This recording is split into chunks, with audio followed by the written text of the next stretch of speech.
জুমার সালাত পরবর্তী প্রশ্নোত্তর পর্বে সকলকে স্বাগতম। আলহামদুলিল্লাহ, আমাদের নিকটে যে প্রথম প্রশ্ন এসেছে, কোরআন তেলাওয়াত একটি ইবাদত যা শুধু আল্লাহর সন্তুষ্টির জন্যই করতে হয়, কিন্তু বিভিন্ন কোরআন তেলাওয়াত প্রতিযোগিতায় তেলাওয়াত করার উদ্দেশ্য থাকে বিচারককে সন্তুষ্ট করে পুরস্কৃত হওয়া। এটা কি তাহলে শিরিক হবে? না, ইবাদত যখন করব সাবলীল ভাবে তেলাওয়াতে, যখন ইবাদতের নিয়তে তেলাওয়াত করব, যখন প্রতিযোগিতার ময়দান ছাড়া, তখন যদি উদ্দেশ্য থাকে লোক দেখানো, তখন হবে শিরিক। আর প্রতিযোগিতার ক্ষেত্রে যে সৌন্দর্যমণ্ডিত, অর্থাৎ আমি আমার তেলাওয়াতটাকে গ্রহণযোগ্য পর্যায়ে নিয়ে যাওয়ার জন্য সবাই আগে আমি ছাড়িয়ে যাব, এটা হলো প্রতিযোগিতা। প্রতিযোগিতা যে আমার তেলাওয়াতের মান যেন সবার চাইতে অন্যদের চাইতে ভালো হয়, আর এটা বিচার করবে কোনটা, ভালোটা ওনাদের কাছে অবশ্যই জাহির করতে হবে যে আমার তেলাওয়াতের মানটা ঠিক আছে। এটাও এক ধরনের একটা ইবাদতের মধ্যেই গণ্য, যে মূল উদ্দেশ্য থাকে যে কোরআনের তেলাওয়াত মান ভালো করব কার জন্য? আল্লাহ তাআলার জন্য। হ্যাঁ, যদি চূড়ান্ত নিয়ত থাকে যে আমি এগুলো বেশি শ্রেষ্ঠ হওয়ার পরে কারি হয়ে শুধু জনগণের মনোরঞ্জন করব আর টাকা ইনকাম করব, সুদূর পরিকল্পনা, তাহলে সেক্ষেত্রে এটা শিরিক হবে, নাজায়েজ হবে, এছাড়া শিরিক হবে না। আহলে সুন্নাত ওয়াল জামাতের আকীদার পরিপন্থী আকীদা পোষণকারী ব্যক্তি যদি একমাত্র আল্লাহর সন্তুষ্টির জন্য কাফেরের বিরুদ্ধে জিহাদ করে শহীদ হয়, তবে কি সেই ব্যক্তি শহীদের মর্যাদা পেয়ে জান্নাতে যেতে পারবে? আকীদা যদি ঠিক না থাকে তাহলে তার জিহাদ তো কাজে লাগবে না। আমল গ্রহণের মূল ব্যাস হচ্ছে আকীদা। এখন আকীদার কোন শাখায় সমস্যা সেটা হলো দেখার বিষয়। সে যদি মৌলিকভাবে তার বিষয়গুলো ঠিক থাকে, লা ইলাহা ইল্লাল্লাহ স্বীকার করে, মুহাম্মদ রাসূলুল্লাহ স্বীকার করে, এবং নবী সাল্লাল্লাহু আলাইহি ওয়াসাল্লামকে নূরের নবী মানে না, মানুষ হিসেবেই জানে, আল্লাহ সুবহানাহু ওয়া তাআলার সঙ্গে কাউকে শিরিক করে না, এবং তার কাছ থেকেও ফুরুইয়াত শাখাগত আকীদার ক্ষেত্রে কোনো শিরিকের গন্ধ পাওয়া যায়নি। খোসায় জিজ্ঞেস করলে অনেক কিছু বের হতে পারে প্রশ্ন উত্তরের ক্ষেত্রে, কিন্তু সাবলীলভাবে আপনি কিছু জানতে পারেনি, কিন্তু সে লা ইলাহা ইল্লাল্লাহ মুহাম্মাদুর রাসূলুল্লাহ মানে। এমন অবস্থায় জিহাদে যদি যায় তাহলে সে শহীদের মর্যাদাই পাবে। কারণ উহুদের যুদ্ধের দিন এক ব্যক্তি ইসলাম গ্রহণ করে তাৎক্ষণিক সে জিহাদে গিয়েছিল, মনে আছে তো সেই ঘটনা?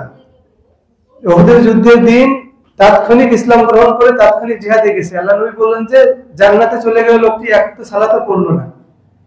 তো আকীদা বিশ্লেষণ করার সময় ছিল না। হ্যাঁ, যদি বিশ্লেষণ করার পরে আকীদার ভুল ধরা পড়ে, সংশোধন করে দেওয়ার পর যদি ঠিক না করে, তাহলে তার আমল কাজে লাগবে না।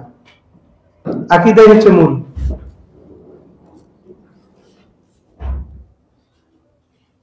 যদি কোনো ব্যক্তি কোনো একটা গুনাহে জড়িত থাকে, সেই ব্যক্তি কি সেই গুনাহে জড়িত থাকা অবস্থায় অন্যকে উক্ত গুনাহ থেকে বিরত থাকার আহ্বান করতে পারবে?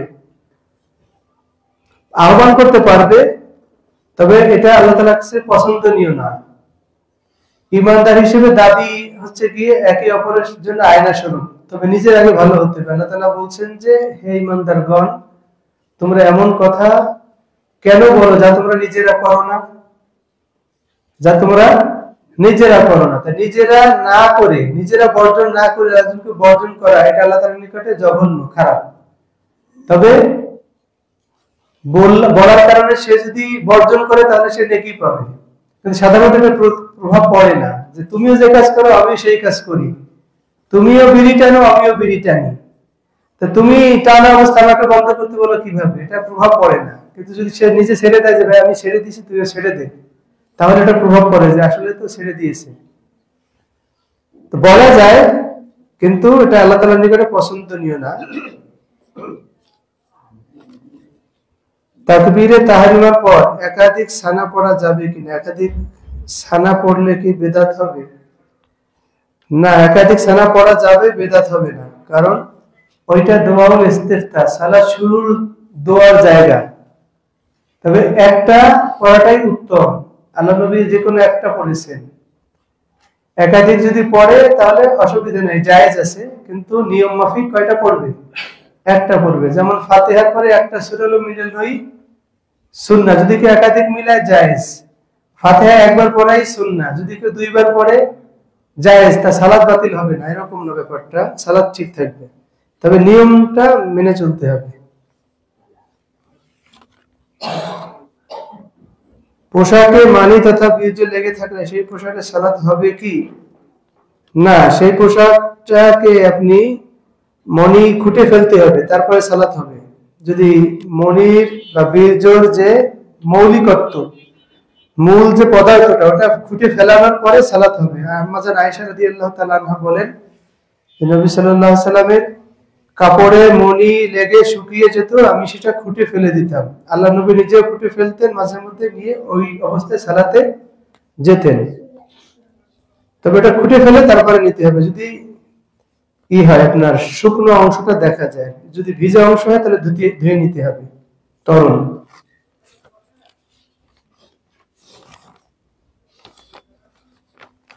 বন্ধককৃত বস্তু দ্বারা ফায়দা নেওয়া যাবে কি? যেমন কোন জমি বন্ধক নিয়ে তা চাষাবাদ করে ইনকাম করা বৈধ হবে? জি না, বন্ধককৃত বস্তু দ্বারা ফায়দা অর্জন করা যাবে না। কেন? সেই মারহুন বা বন্ধকি দ্রব্য যেটা, জিনিস যেটা, সেটা হলো মানুষের হাতে আমানত থাকে।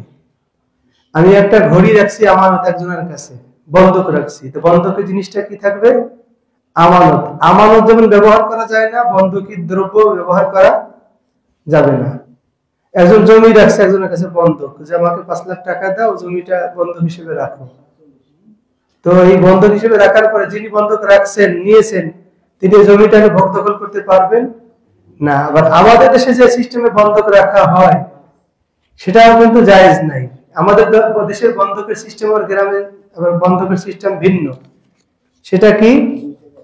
সেটা হচ্ছে যে একজন জমিওয়ালার কাছ থেকে একজন জমিওয়ালা আর একজন টাকাওয়ালার কাছ থেকে 2 লাখ টাকা নিল, আমাকে 2 লাখ টাকা দাও, তুমি 2 বছর জমিটা ভোগ করবে, 2 বছর পরে তোমার টাকা দিয়ে দেবো, জমিটা আমার হয়ে যাবে।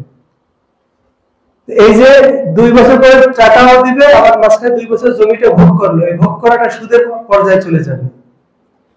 কারণ বন্ধকের বিনিময়ে কোনো লাভ নেওয়া যাবে না। বন্ধকের বিনিময়ে কি নেওয়া যাবে না? বন্ধক বা ঋণের বিনিময়ে লাভবান হওয়া যাবে না। বরং কি করতে হবে? তোমার এই জমিটা আমি ভাড়া দেবো 2 বছরের জন্য 2 লাখ টাকা। 2 বছর পরে টাকার মালিক জমিওয়ালা, আর জমিটা জমিওয়ালা ফেরত নিয়ে যাবে। মাঝখান দিয়ে আমি ফসল ফলায় যা উৎপন্ন করে নিতে পারবো জমি দিয়ে, ভাড়া যাওয়া যাবে। কিন্তু ওই সিস্টেমের যে আবার টাকা ফেরত দেওয়া হবে, এটা করা যাবে না। বৈধ সুরত হলো এইটা, যে ভাড়া নিতে হবে।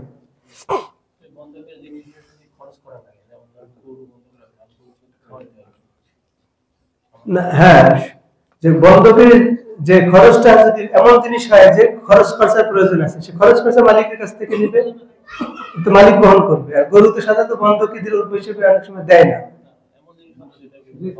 হ্যাঁ, যদি দেয় তাহলে খরচ খরচা মালিকের।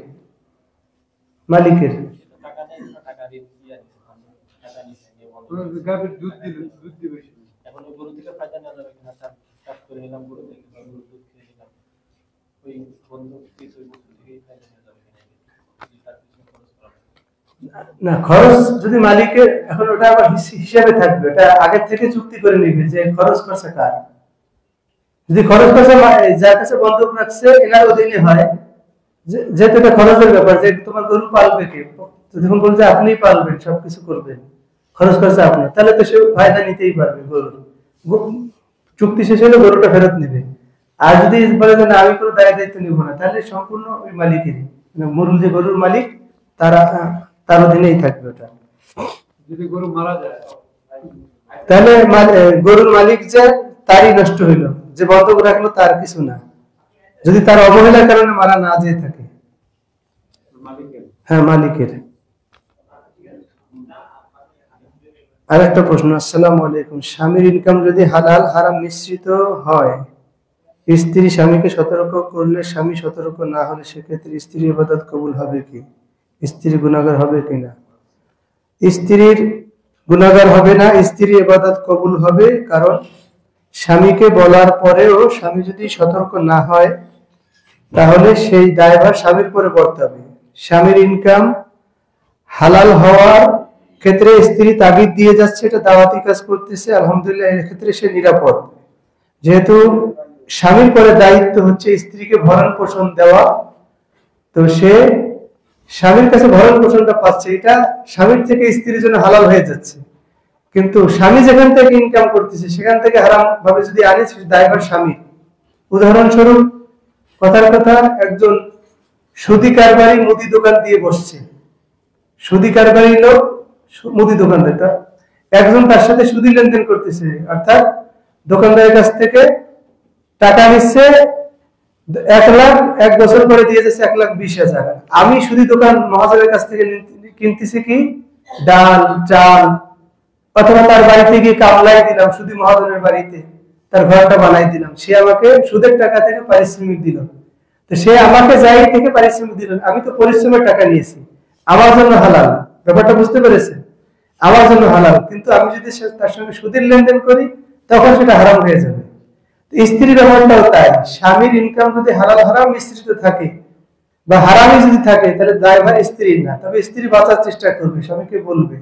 স্ত্রী যদি অন্য কোনো হয়ে থাকে তাহলে সেখানে হালাল খাওয়ার চেষ্টা করবে। তারপর যদি না পারে, বাধ্য অবস্থায় খেলে স্ত্রী দায়ী না, দায়ী স্বামী। আর স্ত্রীর ইবাদত কবুলে কোনো বাধা নেই, কারণ তার জন্য তো হালাল, কারণ ওই স্ত্রীর ভরণ পোষণের দায়িত্ব স্বামীর পরে। আর স্বামীর হালাল ইনকাম করা এটা স্বামীরও দায়িত্ব। সুদী ব্যাংকে চাকরি করা নাজায়েজ, হারাম, চাকরি পাল্টাতে হবে।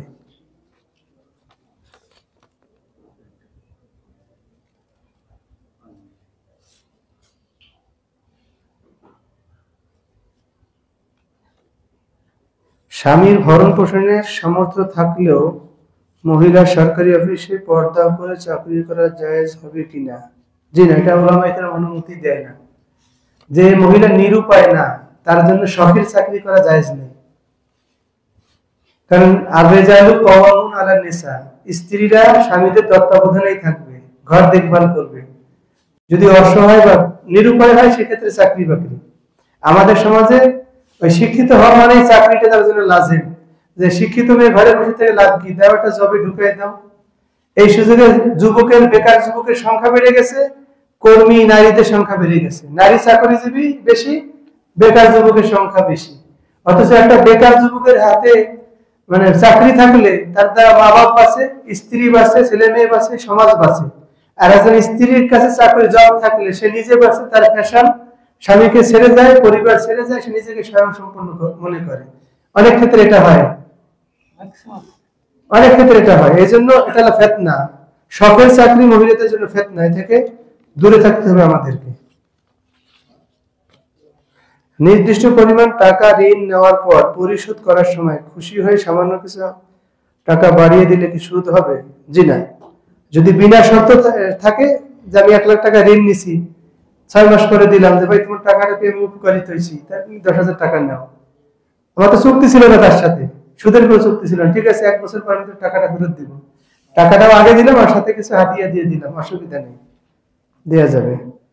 যদি উভয়ের মাঝে বেশি দেওয়ার কোনো চুক্তি না থাকে, হ্যাঁ ঠিক আছে, চুক্তি না থাকলে এটা হাদিয়া হিসেবে গণ্য হবে। কোরআন তেলাওয়াত, এটা তো হয়ে গেছে প্রশ্ন, ঠিক আছে, প্রশ্ন তাহলে মনে হয় শেষ। আজ এ পর্যন্তই। আল্লাহ সুবহানাহু ওয়া তাআলা যেগুলো আমরা শুনলাম সেগুলো মানার তৌফিক দান করুক। আল্লাহুম্মা আমিন। সুবহানাকাল্লাহুম্মা ওয়া বিহামদিকা আশহাদু আল্লা ইলাহা ইল্লা আনতা আস্তাগফিরুকা